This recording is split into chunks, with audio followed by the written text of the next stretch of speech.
I'm going to start out by just asking them a few questions, and then we'll open it up to questions from the crowd, okay? So be thinking of whatever questions that you would like to answer. First guest on the right. Oh, you want to say something for me? No, I was just going to say, he said, if you have any questions, just remember, there are no stupid questions. If you ask me, you'll get a stupid answer.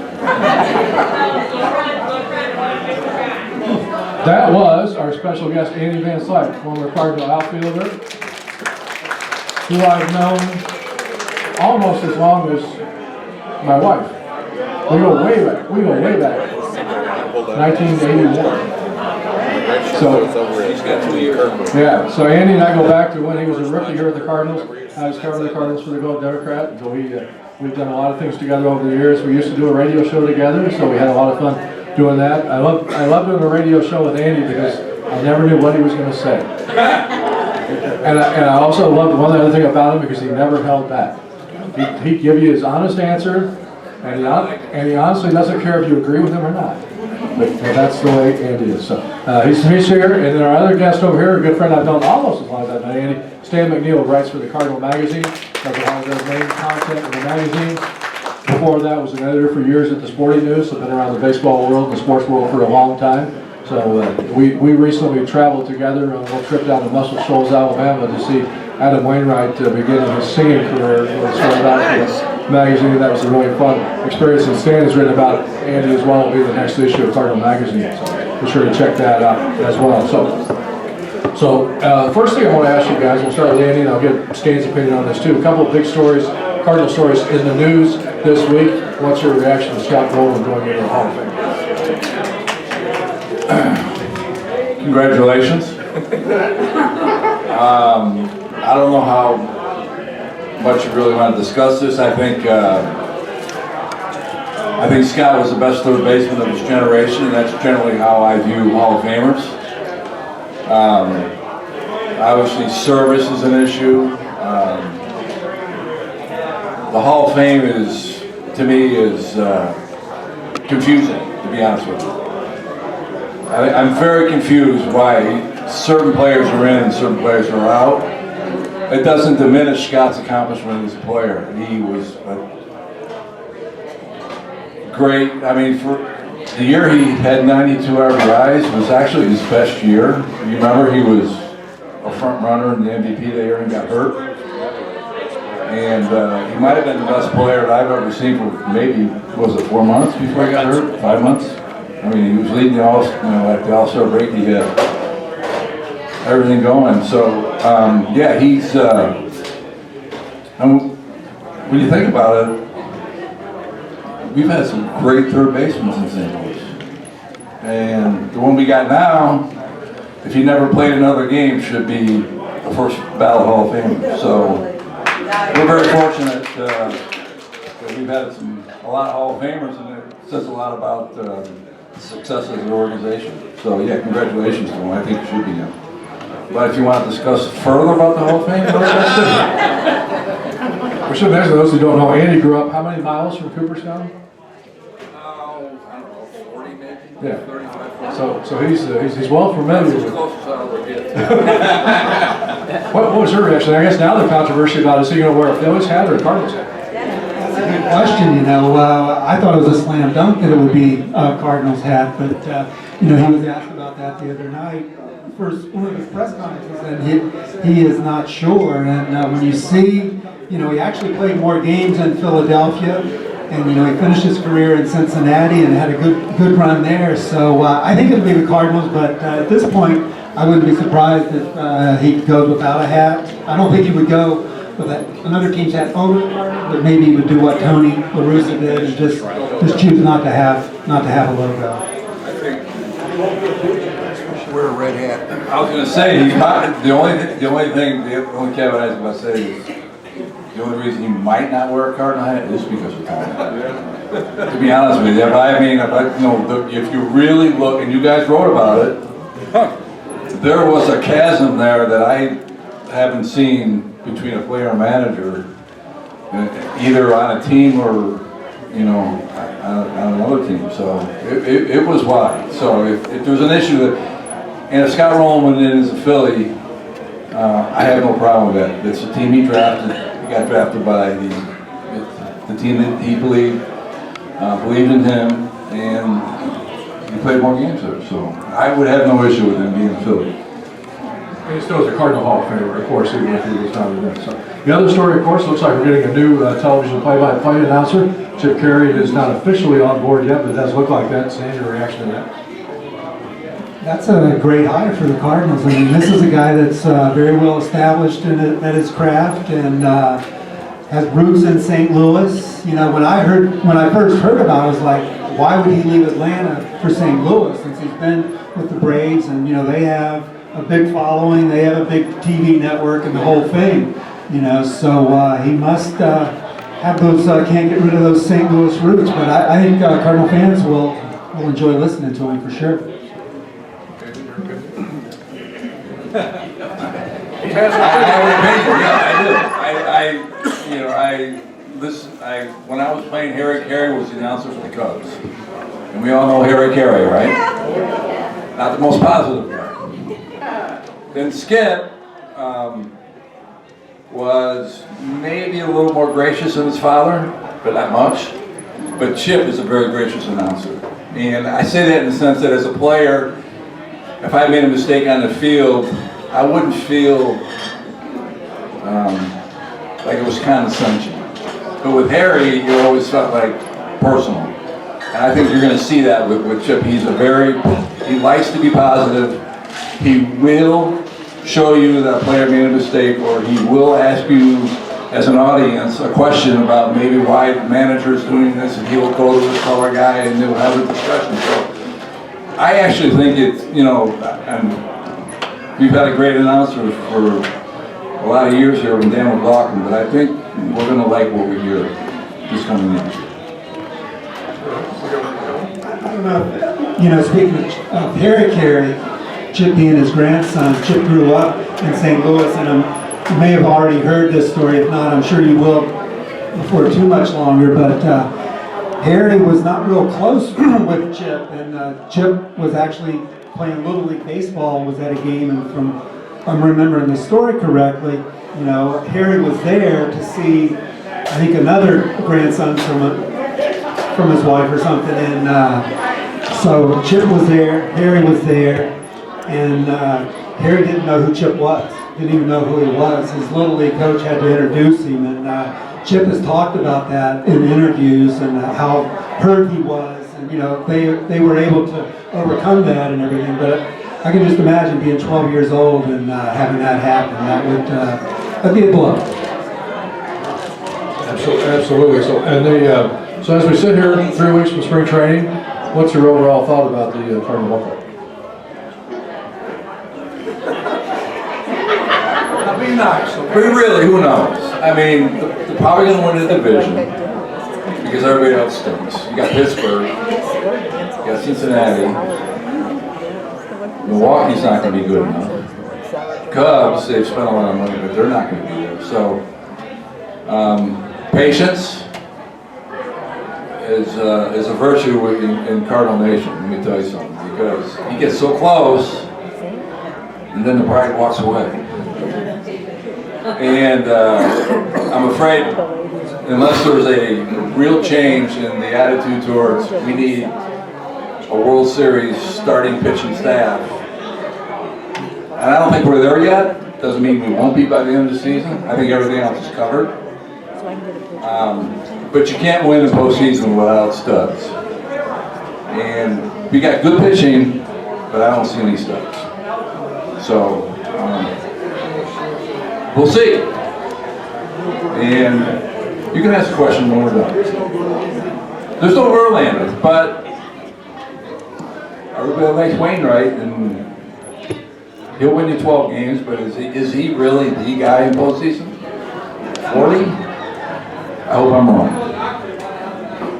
Were you surprised that they didn't go out and get a pitcher or do some other moves other than adding Contreras over the one?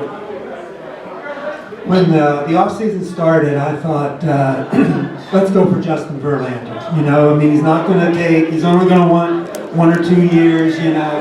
It's going to cost a lot of money, but really, if you can get it for 1 or 2 years, do it. But then when he signed for, what was it, $86 million with the Mets, I'm like, okay, I can see why you didn't want to spend that much. But to me, that's kind of what is missing, like Andy says, that true #1 starter. You know, maybe we have it in Jack Flaherty. He showed that in stretches a couple of times. He's got this is a big season for him as he enters free agency, so maybe he's there. If not, I do think there's enough flexibility with the depth of the system, with the payroll, that they can go out and trade for, you know, a starting pitcher, if they can find one, you know, between now and the playoffs. And just a little other something, as a player, and Arenado and Goldschmidt and these other guys look at the organization, they're like, please. You know, I mean, that's what I'm saying. They understand that the Cardinals aren't the Mets. They understand they're not the Yankees or the Dodgers, but at the same time, you know, these guys want to win. They really do. I mean, I think that's the attitude that I since I've been here in St. Louis, that maybe for a short while when I was in Pittsburgh, when the Brewers ready to sell, but they want to win. Players really want to win in St. Louis because of the fans. I mean, that's how they feel. So I just want to let you know that. So we sit here today, 3 weeks from spring training. What's your biggest concern about the team? I think we just talked about it. Just the top of the rotation, and you know,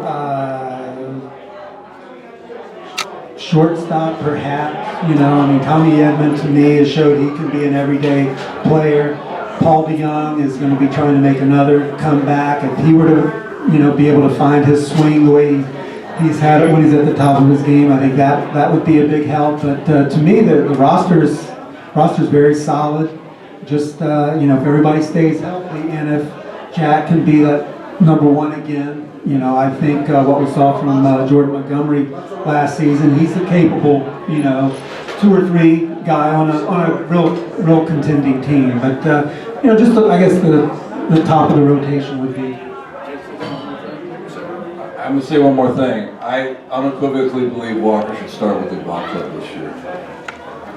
This is a club that is aging. They're not young. They're not old. But I can tell you something. When you have a dynamic young player in a clubhouse that acts like a 15-year-old male with a lot of testosterone in the clubhouse, it works. These 30-year-old guys love to see young enthusiasm, and they actually are beneficial to veterans. And the veterans are beneficial to them to say, calm down. You know, the cattle are down there, and the bulls are going to just walk down there instead of run down there. So that's kind of like the advice I give young guys. I think I know the answer. I'm going to get to this question, but I asked the question anyway. What do you think of all the rule changes? I hate them. I love tradition, so I'm a very traditional guy. I think marriage is between a guy and a girl, and that's it. I think the sun rises in the east, and sets in the west. So there's a lot of things I don't like. I never thought time has ever been an issue in baseball, but suddenly, because of our culture, we can't even sit down and read a book anymore. So time is, I never thought it was going to be an issue. Now, having said that, now that they introduced the pitch clock, and another thing, I should be able to throw the first base as many times as I want. I can't believe that rule. That is simply the stupidest rule that's ever been introduced to any sport. You can't throw over there anymore. Because why? Because you already threw over there twice. What? That means I can't throw 2 fastballs in a row, or are you going to tell me I have to throw a curve? I can't comprehend that about the game of baseball, because clock, I thought the most beautiful thing about baseball was there was no clock. To me, every other sport, you either got to kick a bunch of goals in, you know, if you tie, and then in tennis, you got, you know. I love the fact there was no clock, and now the fact, I guess I'll just have to change my attitude and see if it works and makes the game better. But I think once you introduce a clock to baseball, it changes the way you think about baseball. The other thing I think is going to be real, you can talk about that too if you want, but I'm also going to ask you about the other big change, of course, is banning the shift. I think it's going to be really interesting to see what happens with that. Yeah, I'm not so much for banning a shift. I think if you reach the major leagues, you should be able to adjust your hitting enough to be able to hit the other way. But I will say I am all about the pitch clock. I mean, over the past 10, 15 years, I think I've sat through enough 3.5-hour games that have just dragged on that I'm looking forward to see if a pitch clock can make as much difference in the majors as it did last year in the minors when it cut game times by at least 20 some minutes or so. So pitch clock I'm for. The bigger bases, I think that's going to be very interesting. You would think 3 inches, no big deal. But if you think 3 inches on this side of second, 3 inches on this side of first, and you think about all the plays that are this close, I think that one could make a difference. So you're telling me, I didn't know, I mean, I knew that they were bigger, so that they're not actually 90 feet anymore? That, yeah, I've heard that they are, but How's that possible? that's what I don't know. That's why I say they're not. Because there's 3 inches. 1 plus 1 is now what, 4? The base is 3 because I feel like it's it 3 is? inches bigger square. So I mean, to me, that means it's got to go, a little bit towards second base. I will say one thing about the pitch clock. I may or may not have been known to actually sit up in the press box and yell at somebody to throw the damn ball because it takes so long to throw. So I'm actually just curious. There's certain pitches I'm very happy with being on a pitch clock as far as that's concerned. All right, who's got questions out there that we can answer? Or we can make up answers to that? Somebody get us started with the first one. Right here, Bob. Over there. Talking about the new rules. Don't those rules have to be ratified by the Players Association? They have. Why the hell would they agree to that, Craig? I can't answer that. I mean, if I I was on the Players Rules Committee, I would tell you, you know what? Let's go back and let guys break up the level play. Or if Mike Scioscia wants to cover the plate without the ball, you have the freedom to kill him like Jack Hawk did. I mean, I hate to say this, but I'm going to say it anyway. It's sort of, I always thought that baseball was the greatest reflection of our culture. And to me, they've taken a lot of the manhood out of baseball. I've been a Cardinal fan 56 years. It's just because I sort of feel like it's been we can't hurt you. Preventing an injury is more important than the game itself.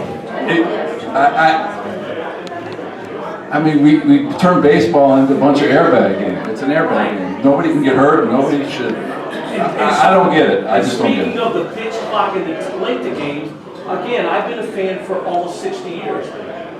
Whether I go to a college game at the zoo or to the Cardinal games, I'm going to be there a while. I know what I'm in for. Right. And to hear people whine about the length of games, well then stay home. I'm there for the long haul. I know it's a 3.5-hour day. I don't care. It is what it is. Well, I have a very simple solution to speeding up the game. Make the strike zone what it's supposed to be in the rule book. Agreed. That's all you got to do. I used to have to swing at this. Now if the ball's at your belt, you go, ball? It's the strike zone. That's all it is. The strike zone has shrunk, and therefore, when it shrinks, the pitcher has to throw more pitches. Well, the robot helps you take care of that. That's the next role that's coming. Well, yeah. I mean, if it makes it the size of this bucket, who cares? One thing that the RoboCops, I'm not really a big fan of that. But when we went to the Fall League last year, and they were trying out this rule where the batter or the pitcher could challenge a call of a ball or a strike. And that was pretty fun, let me tell you. I mean, because you get, you can have 2 strikes, borderline call, the umpire calls. Oh, that's really calls cool. strike. Replay is great for baseball.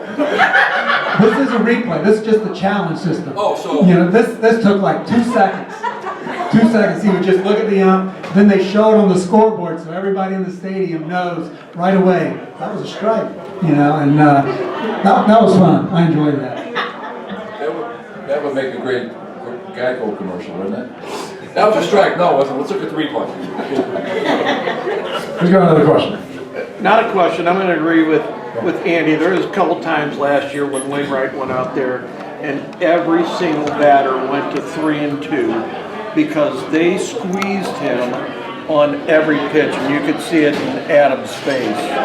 Now, as far as the clock, watching Gallegos and Cabrera out there sit there and dangle their arm and dangle their arm. Maybe when I yelled at the press box. There was one game where he had checked out. I just don't know what it was, but he couldn't throw the ball. And I'm so old, I go back to sitting at the old stadium in the sun on a Sunday, and Bryn Smith and Rick Sutcliffe being out there and just looking in and looking in, and stepping off when it's 100 degrees off.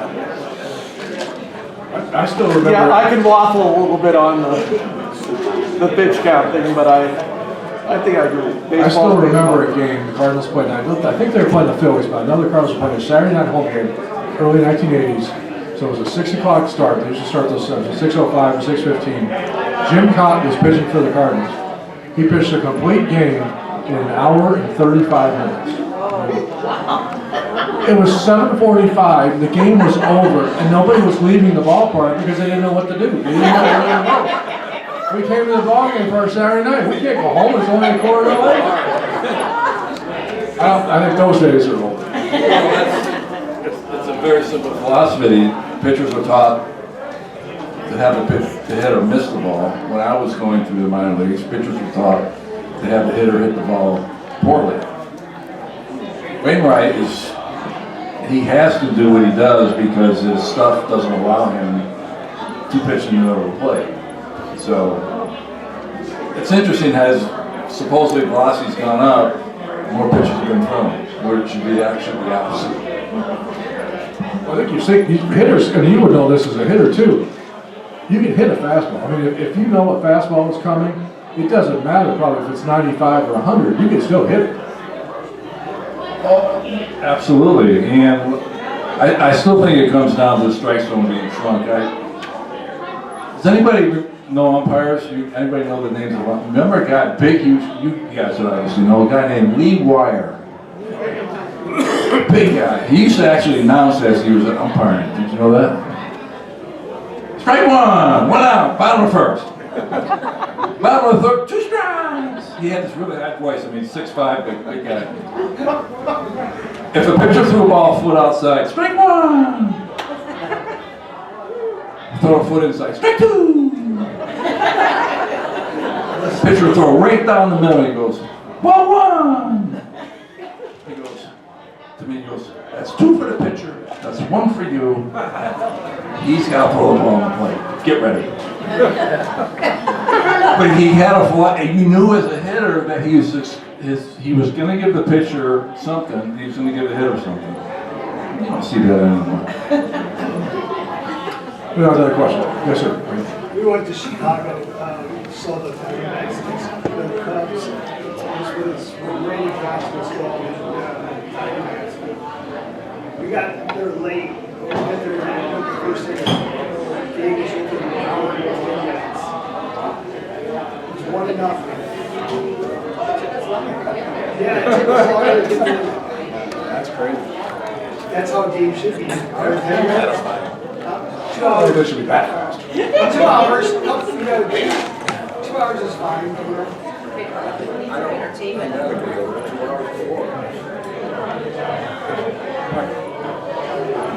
First, Andy, I looked up your stats this afternoon. Just commented you were not a good ball player. Get a life. You were a great ball player. I didn't realize how good your stats were. I don't remember exactly, but 1 year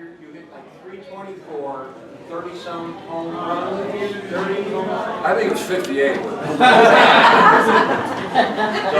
All right, so this has nothing to do with my question, but it is a pretty frank question. When I'm looking at your stats, I saw that you played with Keith Hernandez, Lonnie Smith, back in those days, if I remember right.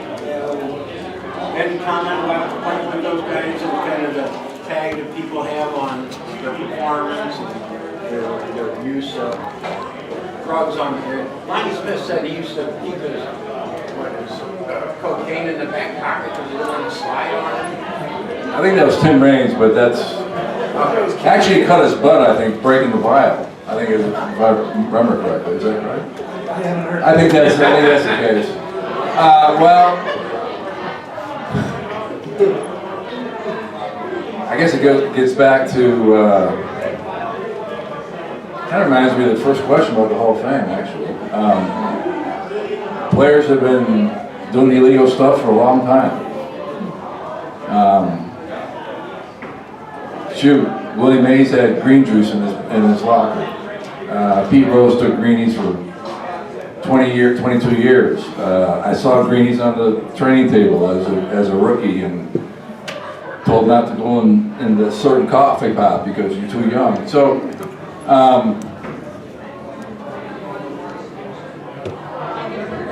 I think players today are cleaner than they've ever been because they understand the risks are too high.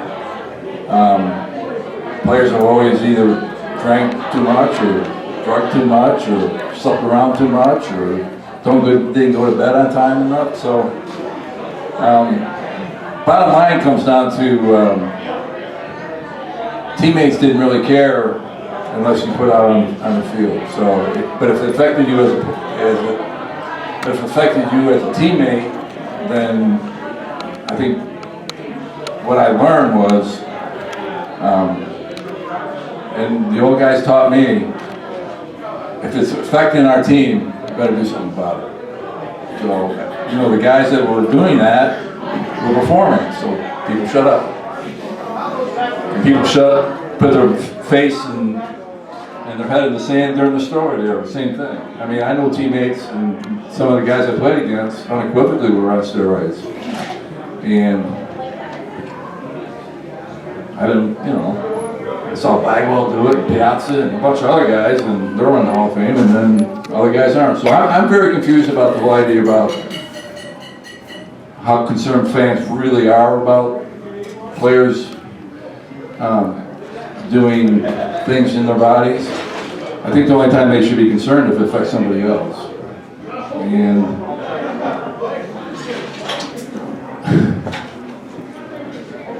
like I said, as long as my teammates put out, I was there for them, and that's the one thing that I learned from those guys. Question there. One guy that admittedly, when he did steroids, he lied about it, Rafael Palmeiro. Yeah. Went up in front of the grand jury and said, I did not do it. Well, yeah, I didn't have sexual relations with that woman. Yeah, that type of thing. Same thing. You got caught in a lot. He has the numbers to be in. Huh? He has the numbers to be in the Hall. I think he should be in the Hall of Fame. See, I don't think he should, and I don't think. I think Pete Rose should be in the Hall of Fame. If that's your standard, then Willie Mays is out. If that's your standard. That's all I'm saying. That, to me, that's the same. Well, Beirut to be out too. As somebody who actually votes for the Hall of Fame, I'll tell you one thing, it is hard. I mean, when you look at that ballot and you decide who you're going to vote, you know, do I really feel like Alex Rodriguez belongs in the Hall of Fame? Do I really feel like Manny Ramirez belongs in the Hall of Fame? You know, McGuire, Sosa, and those guys, I mean, you do have, you know, I think it goes beyond, and Stan, you can cut weight on this too. I think when Roddy looks at that ballot, it goes beyond performance on the field. I do think, I mean, there's certain other, there's a long list of characteristics. Now you're already making a face at me. Sorry. I would say. But then you wouldn't need it, okay. But here's my point about Here's I do, because it's hypocritical. Because Ortiz gets caught. Everybody likes Ortiz, he's in. Barry Bonds never, I mean, he got in the belt whole thing, but he never tested positive one time. Ortiz got caught taking steroids. Everybody likes Ortiz, he's in. Nobody likes Robert Clemens, he's out. Who should be in the Hall of Fame as the best right-handed pitcher in the 90s? Schilling. Schilling's not in because he says a lot of things people don't like. So don't give me this moral clause. The morality is all made up in the individual mind. There's no set standard for morality, except the gospel. Well, what I was going to say was that I think there's also no set number. I don't think if it was just automatic, you hit this ball right there in the Hall of Fame, you wouldn't need to vote. You wouldn't need to vote.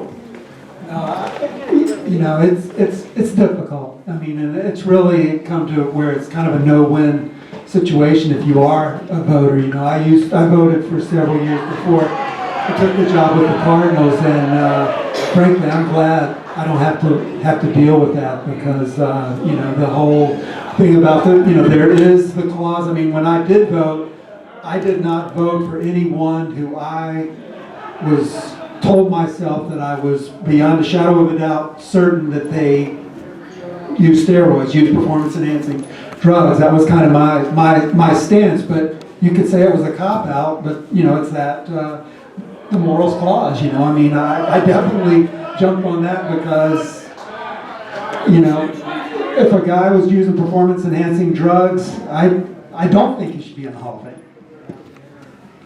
So therefore, Piazza shouldn't be in? I didn't vote for Johnson. I wouldn't vote for Johnson. I mean, there's Here's guys. my point. Here's the thing about this kind of confused about the Hall of Fame is there's got to be a standard, and it's so arbitrary. Yeah, you're absolutely right. I mean, what is the standard? There is one, and that's the frustrating thing about to me as the next player is like guys get numbers.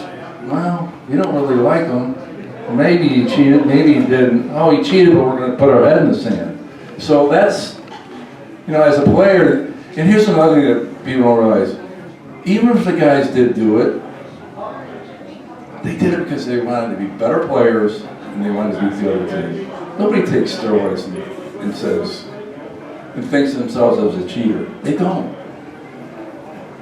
They just want to be the best that they can. And at that period of time, that's what they did. You know, in the 20s and 30s, they used to put nails at the bottom. Hitters found out that there was a centrifugal force there, kind of like the new knobs in baseball. Illegally, they would tie nails in their handles. That's why you see guys used to choke up back then, because it would create a whip. And so that's now illegal. So any guy that used a bat with nails in it in today's standards wouldn't be in the Hall of Fame. Who do you think is the best athlete on the Cardinals? Not necessarily best baseball player, best athlete. Andy, who's the best athlete you played with? Was a teammate? You mean besides myself? Yeah, exactly. You weren't your own teammates. Yeah. Best athlete, gosh, that's a good question. I'm trying to go by his. Cardinals or Pirates? Doesn't matter? Cardinals. Either one. Oh, gosh. Not a good athlete. Well, there's a difference between athleticism and coordination. Like, I think Wainwright is extremely coordinated. Like, off the charts coordinated. I think Isaac Smith's probably the best athletic body I've seen move. So, does that make sense? I mean, Wainwright's never going to be fast. Ozzie was smart. Ozzie can do backflips. Wainwright can somersault. I'm going to say on the current Cardinals, I'm going to go with Lars Newbart being the best athlete. No, I think Arenado. Yeah, not from Athletically, yes. not speed though. He's a good runner. He's a good runner, but What do you think? Jordan Hicks. I'm going to say Jordan Hicks is the best. But talking about Lars and Arenado, very interesting here. You know, Lars has really kind of come on in the past year, and my opinion is the main reason his value or his status has risen is because of his exit velocity. Not his batting average or anything, his exit velocity. He can hit it, 110 miles an hour. And it's interesting because he spent this offseason working out with Nolan, and Nolan's bat speed is pedestrian, you might say, for a player of his level. So Lars has the better bat speed than Nolan, but Nolan is able to kind of get his barrel to the bat more consistently in a better spot. You know, this is all what the analytics say, but Lars, you know, Lars could have been the quarterback at USC. I mean, he was headed, or he was considering being a football and baseball player at USC until Sam Darnold committed to playing at football at USC, and Lars said, maybe I'll just go with baseball at that point. But he was a big-time quarterback at El Segundo High School, so I would say him. But Jordan Hicks, to me, that kid not only throws hard, he's really fast, and I just think he looks like an athlete. Looks kind of like Andy.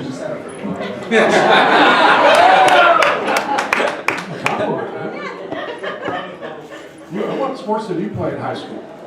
All of them? Basically, I mean, it wasn't nothing I didn't do. Skied in the winter, basketball in the winter, tennis in the spring, baseball in the spring, whatever. I'd rather be moving than reading a book. Who's got another question? We have time for a few more. In the back, anybody?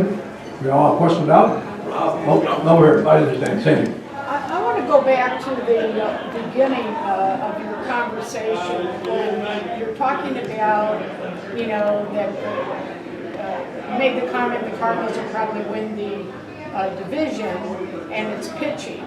But if I remember correctly, we get to the postseason and we cannot hit. And we were winning a game, if I'm not mistaken. That's my premise. We face good pitching. We face good pitching, but we cannot hit. And you're talking about length of games. I mean, I started watching baseball in 1952, and there's a difference, no TV, but batters swung at the ball. This analytic stuff where you're guessing, is it a curveball? I think it's going to be a fastball. I'm going to wait for my pitch. That's why we're always 0-1, 0-2. I sit and monitor this. 0-1, 0-2. Well, who can hit all the time and be successful when you're guessing? So if you're a good hitter, can you not just physically hit be a batter and see your eye contact and watch the ball? Because I don't think we can get all the pitching in the world. If we can't hit, we're not going to go any further. And I'd like your opinion on that. Thank you. My philosophy is easier to hit early than it is late. Unless you're facing a pitcher you are very comfortable with. And the reason I say that because I asked Stan Musial once what his biggest secret was. I was a rookie. And, you know, I'm not even shaving yet, you know, so I said, Stan, you know, how do you hit in the big leagues? And he said, Andy, your name's Andy, right? I said, yeah, Andy. He says, when that pitcher makes the first mistake, don't miss it. Because he might not throw another one. And what it did was, it changed my thinking of, I don't wait for, you know, a nasty pitch. I wait for a mistake. And I think what has happened is analytics has changed the way hitters think today, is that they think the more pitches they see, the better off they will be. And that may be true, but it's not concrete and it's not unequivocal. And you'll see, if you really pay attention to the fine aspects of pitching, I can sit there and watch a game and say, this is just going to be a get me over curveball. Sure enough, Wainwright gets out there and flips a curveball at 78 miles an hour. It's waist high down the middle, and the hitter goes.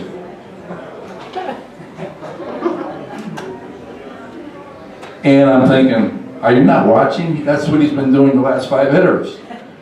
Flipping a first pitch curveball over the plate because you are looking for something else. So I think the philosophy of hitting has changed and it's become mathematical instead of philosophical. I also remember the 1985 Cardinals in the World Series hit like 186 for the World Series. I mean, you had Saberhagen, Cy Young, Danny Jackson. I didn't say there wasn't a reason. Okay, that's my whole point. Gets back to my original premise. This is why since 2011, Cardinals have advanced forward. It's not offense, it's starting pitching. Remember the name Chris Carpenter? Now that's a stud. This is for you, Robert, anybody wants to jump in, but you're the general manager of the Cardinals. What do you do to try to beef up whether the pitching, first line pitching, hitting, who would you go for? Who would you trade? I'm bringing Andy VanSlyke to the coach. Then I'd be his boss. That'll change things. I could tell him what to do. That would be the day, right? No, I like their coaching staff. I mean, I think, I think that, what, you're already giving me a look at me? No, go ahead. What would you do to trade for players? I would have brought in another starting pitcher. I would have liked to sit and get another pitcher. Who would you trade? Well, I mean, if I wanted to spend money, I'd just sign a free agent. I don't have to trade him. Andy's going to answer my question. He's my designated spokesman. No, the problem the Cardinals have is they do a really. Okay. I'll give you your chance. We're not leaving that. I think they do a really good job of drafting and developing players in the minor leagues. I do think there's sometimes they overvalue their prospects a little bit too much. But you also, when you look at it and you see that all of baseball, whether you look at it, the MLB.com rankings or Baseball America rankings or whatever, the Jordan Walker's the third or fourth best prospect in baseball. You see 4 or 5 guys in the top 50 prospects, a couple more in the top 100. So it's not just the Cardinals who are evaluating those guys that highly; it's everybody within the whole baseball world. So, but saying that, the hardest part is if you're going to trade a prospect, is picking the right one to trade. And that's where the Cardinals have been burned in the past a few times with some of the trades that they've made. And I do think that's why Miami might be one, the Bay might be another. The guy that traded in Miami? Alcantara. Sandy Alcantara. And Zach Gallen was in that trade too. Well, that's not as big. But so I think that's they might be maybe, and I'm not speaking for them, they might be a little gun shy about some of the guys that do trade. So I think they have enough depth in their prospects that they could trade somebody. But I would be really reluctant. I'm kind of like them. I'd be really reluctant to trade Gorman. I'd really be reluctant to trade Carlson, trade Newbar. I think you see though, if you did that, you're going to see them playing well against you for the next 10 or 12 years. Okay, now you can talk. You're speechless. I said it.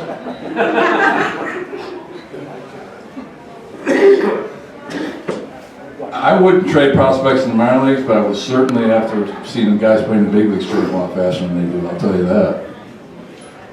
You get a pretty good sense as the next player that I don't see any higher bar than what I'm seeing. I see a high bar for Gordon. I don't see it for Carlson, and I think the high jump is kind of in the middle when it comes to Newbar. So, the one thing is that I really rely on is the book. What you've done in the past is usually, past history is usually a pretty good indication of future history when it comes to game of baseball. Something to think about.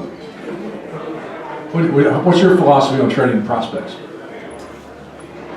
Depends on who you trade for, I guess. But I mean, think about it right now. I thought the Twins made a good trade to get the kid from the Marlins. Like that seemed like a good fit for the Cardinals. But if you look now, what starting pitchers would you even trade? Would even be available that you'd want to trade for at this point? I think you're going to have to wait, see who kind of falls out of contention in the first few months to see if they have a top of the line guy. Because like we've been talking about, you don't need depth. You need a stud. You need a guy that's going to, that you can throw against Justin Verlander in the NL playoffs.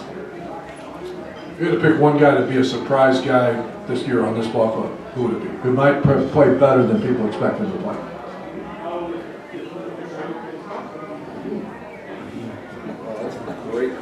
That's a really good question. That he'll play better than I personally expect? No, the majority. What the general perception is of it? Well, every time I read, everybody's going to have a great year. Every time I read something, so it's like, Carlson's going to be great, and Newbar's going to be great, and so.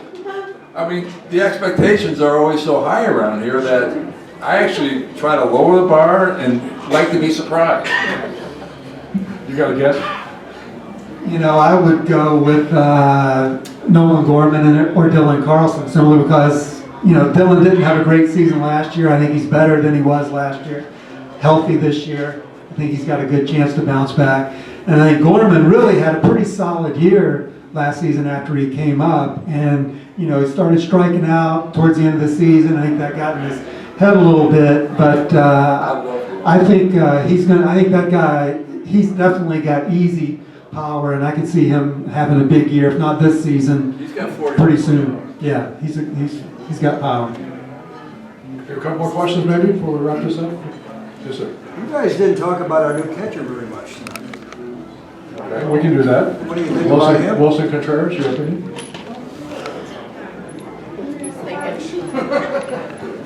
I don't have to think. It just comes out. I think it's a good sign.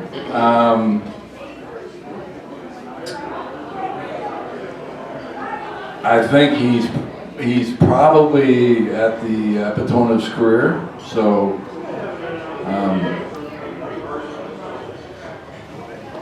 I think defensively we're going to have to be patient because we're not going to see what we saw for the last 15 years. Offensively, he's going to be better than we've had for the last 5 years. So consequently, I really don't know if we're going to win any more ball games because of him, to be honest with you. I think he's a really good catcher in the major leagues. But does he make the Cardinals better than they've been? Offensively, yes. Offensively, yes. But there's a aura about what our past catcher's done the 15 years that has made the ball club whole, and I don't know if he has that command as to a pitching staff that totally relied on our catcher as far as getting through problems and getting guys along probably at a higher level than they would have without him. So I'm not sure Contreras has that in him. We'll have to find out. The one thing I did like about Contreras, and when he said it a couple times, both when they had the introductory press conference and he said it again at the winter warm-up, was how much he is accepting the challenge of replacing Molina. You know, he's not scared of being the guy to follow Yachty.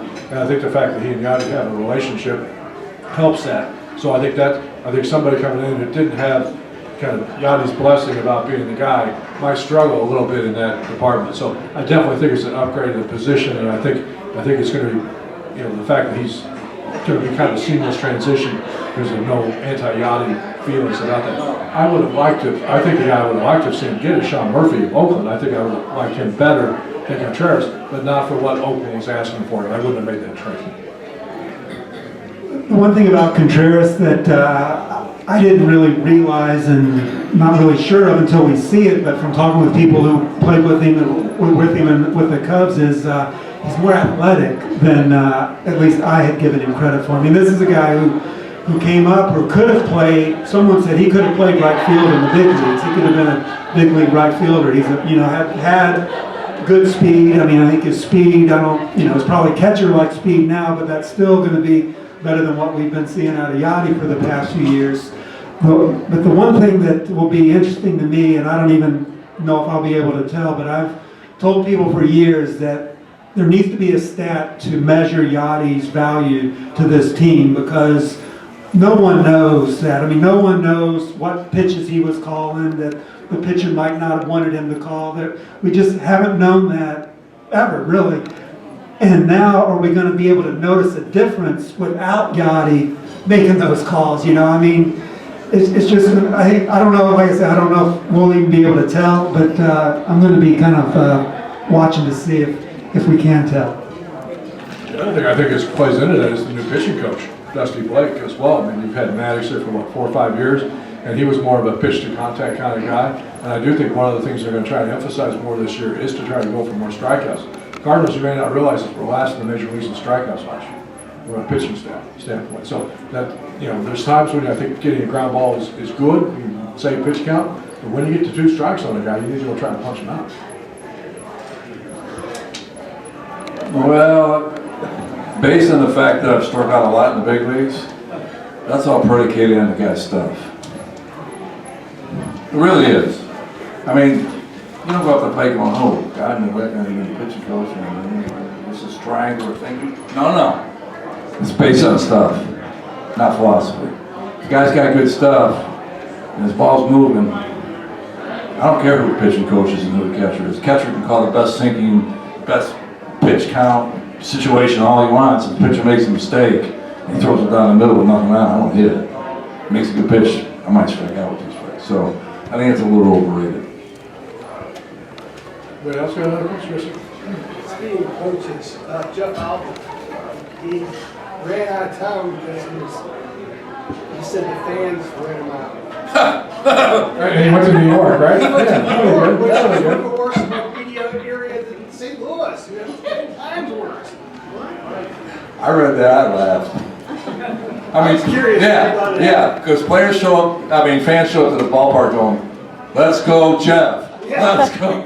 We gotta get the mullet. Yeah, we gotta, no, it's not that, I mean, it's just like, your attitude as a coach is like, really? I'm that important? No, I'm not. No, if you're a coach, you should even know, you know, No. basically, just. Yeah, I was surprised. I'm not surprised that he left, but I'm sorry that it was a change in the position. I was surprised he said that that was one of the reasons why he left. And then turn around and sign with the Mets. I remember Clint Hurdle. You think he had pressure in St. Louis? I remember Clint Hurdle at the time. When There's no Clint, relief valve in St. Louis, I mean in New York. when Clint Hurdle played here in the 80s, after playing, some other teams and stuff, and somebody, and I don't remember who it was now, but somebody was complaining about the media coverage of the team in St. Louis, and he's like, these guys don't realize how good they got it here in media coverage. You go to somebody like Boston or Philadelphia or New York, they eat those guys a lot. Yeah, you played in Philly, you know. Played in Philly. Yeah. I mean, playing in Philly is like standing in front of the Taliban with a bunch of rifles. Playing in, playing in St. Louis is like playing for your high school team. Let's go Spartans. You see the difference in fans around the country. You've traveled a lot. Oh, yeah, no, I mean, and they're definitely, I mean, to me, what's most impressive about Cardinals fans is they show up, I mean, I've always said that on a Wednesday night in April, when you've got 35,000 people against, the Pirates, playing the Pirates, you don't see that in other places. That to me is Cardinals baseball. The media coverage, too. The media coverage, well, the media coverage is, there's a lot of media that coverage, but it's fair, I would say. To me, it's fair. Do you know that Cardinals are third in the history of Major League Baseball drawing fans? Did you all know that? Goes to New York, LA, and then St. Louis. Did you know that if you take the same population in St. Louis, that they would have drawn over 1 billion fans if they had the capacity? It's crazy. Okay, one more question. Who's got the last question? In the back. Is there a surprise pitcher that you're going to see come out of spring training in 93? A youngster that's going to... I think the guy that has a chance is Gordon Graceffo. If they put him in the bullpen, he's not going. I don't think he'll break in the rotation, but I think he's got the stuff maybe to be a bullpen guy. But I also think they'd like him to start the year in Memphis. But he just pulled. I mean, that's what Palante did last year. They didn't know Palante was going to be the guy that would make the club to start opening day, but he did. So he would be the guy I would look at. But I expect that he'll go to Memphis. You got a pick?